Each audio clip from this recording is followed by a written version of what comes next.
The adage, "Tell me who you associate with, and I'll tell you who you are," gains profound relevance through modern research on social contagion. This research suggests that it's not merely that individuals tend to gravitate towards those similar to them. Rather, one's social circle actively influences and molds who they become, perhaps more significantly than previously understood. A compelling illustration of this principle can be found in the interpersonal spread of criminal behavior. A closer examination of crime statistics reveals a notable lack of consistent patterns, with criminal activity demonstrating significant variability both temporally, fluctuating year by year, and geographically, differing markedly even between adjacent police jurisdictions.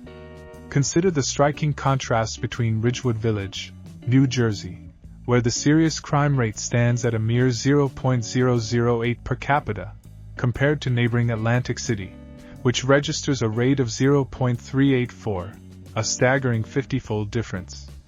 This stark disparity is not attributable to a literal barrier, but rather, substantial evidence suggests it stems partly from the reverberating effects of social interactions. When individuals engage in criminal acts at a specific time and location, it demonstrably increases the probability that those within their social proximity will also commit crimes.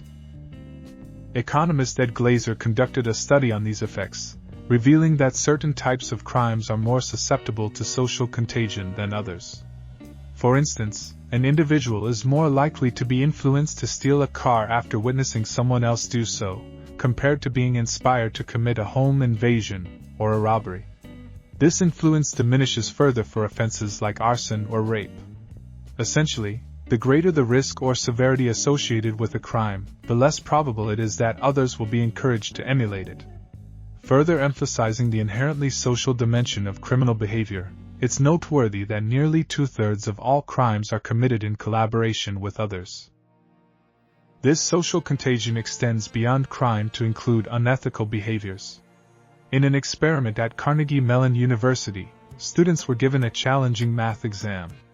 Researchers placed an undercover Confederate in the classroom who, at a predetermined moment, began to conspicuously cheat. Witnessing this overt transgression, other students subsequently showed an increased tendency to cheat themselves.